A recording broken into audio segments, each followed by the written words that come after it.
Snipers, you have to see what's happening in the Bitcoin price this Sunday as we have a brand new week ahead of us. And guess what? Bitcoin right now is showing historically low levels of volatility, which typically happens during a bottoming formation. And that tells us that in the immediate short term, we could be potentially seeing a major move for Bitcoin. Snipers, I'm here to update you on the most important levels to watch for Bitcoin right now. 17,204. That has been the major resistance that we've been monitoring. As I record this video, Bitcoin at 17,000 US dollars has yet to breach or test 17,204. But with the S&P 500 closing out the first trading week of 2023 with a monstrous move to the upside, over 2% up just for the Friday close, this gives us a bullish bias this weekend. That's why Bitcoin is up right now. It's not down. We knew this coming into this weekend, but what about this week? What's most important to watch this week? Well, let's look at some very important charts here in Fractals that I want to actually emphasize, because in 2019, we also had a period of low volatility, and that was actually the final capitulation for Bitcoin. And a very similar fractal is playing part right now at 17,000. You can see we had that capitulation, and now we're seeing a consolidation with low volatility. All of those things in a melting pot is what historically has marked at least a short-term bottom for Bitcoin. Does that mean we have a potential short-term bottom for Bitcoin right now? Well, snipers, let's dive straight into the chart. Smash like button for the YouTube algorithm if you support this Sunday update. You can see Bitcoin inside of this falling wedge. You can also notice the 20-week moving average sitting right at that $18,600 level, just shy of the 2018 previous all-time high of 20,000. And Bitcoin right now trying to come and test the most important resistance. You can see the weekly candle is about to close, and we are pushing up towards 17,204. Not a surprise that we formed a higher high this weekend, just like we predicted in our video yesterday, because the S&P 500 did that to close out the week. You can see the S&P 500 formed that higher high to close the week out. Bitcoin doing the exact same thing, but 17,204 is the real roadblock here, that if Bitcoin can start to get price action above this major resistance at 17,204, we all know what that means, snipers. That previous resistance will turn into support, and then we can potentially make another move to the upside where the next level of resistance in terms of volume would be 24,300, and that's a confirmation 4-hour and hourly candles above 17,204. We could expect that move to the upside. That's what we're monitoring for Bitcoin right now. And with the DXY showing weakness over the last 6 months, you can see we had a bearish daily candle close on Friday, indicating that the DXY could potentially still see some downside, and that we could still see this move to the upside that we're waiting for here for Bitcoin. And then, of course, the S&P 500, as we continue to monitor it this week, what we're looking for is for the S&P 500 to maintain price action above this 20-week moving average. You can see our weekly candle currently opening fully above the 20-week moving average. We're going to continue to monitor this 20-week moving average, because if the S&P 500 stays above its 20-week moving average, the likelihood that Bitcoin can get above its 20-week moving average becomes extremely high. You can see we've yet to do that because Bitcoin has not been performing as well as the S&P 500 as of recently. So for this Sunday, here's what you need to know, snipers. We're seeing historically low levels of volatility. Typically, that's indicative of a potential short-term bottom.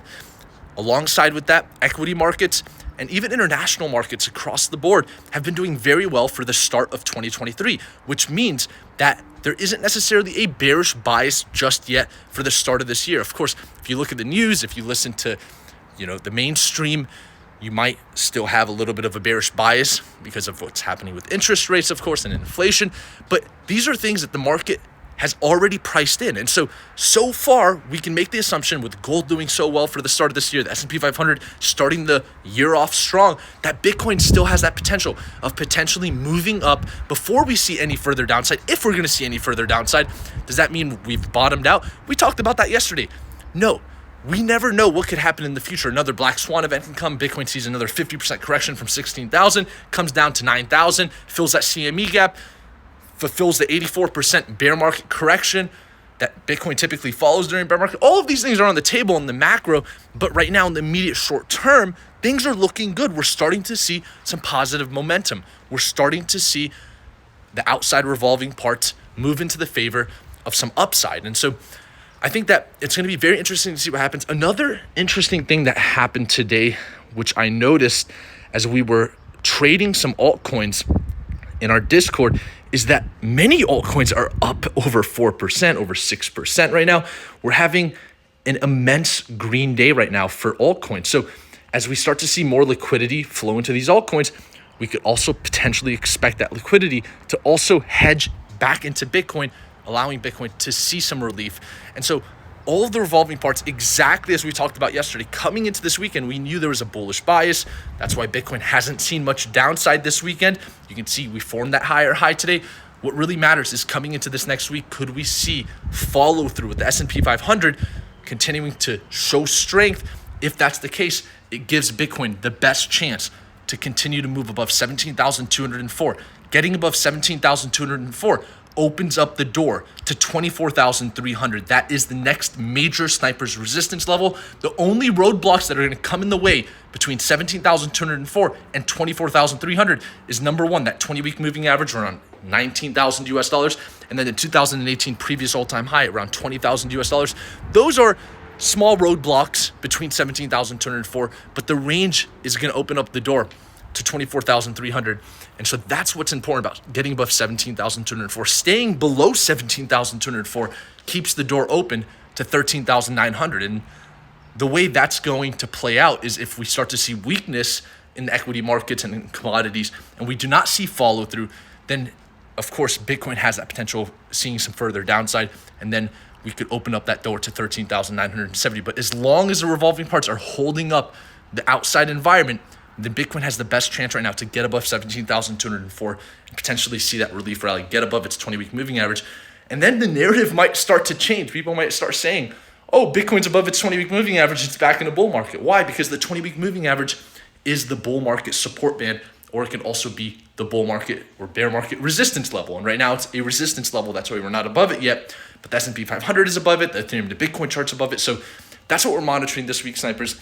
We want the S&P 500 to follow through and at a minimum stay above its 20-week moving average. And if that's the case, we could see some follow through here with Bitcoin getting above 17,204. I'd love to hear your thoughts in the comments below, snipers. Thank you all for tuning in to this Sunday update. Have an amazing Sunday fun day. And until next time, snipers, I will see you guys later. Snipers.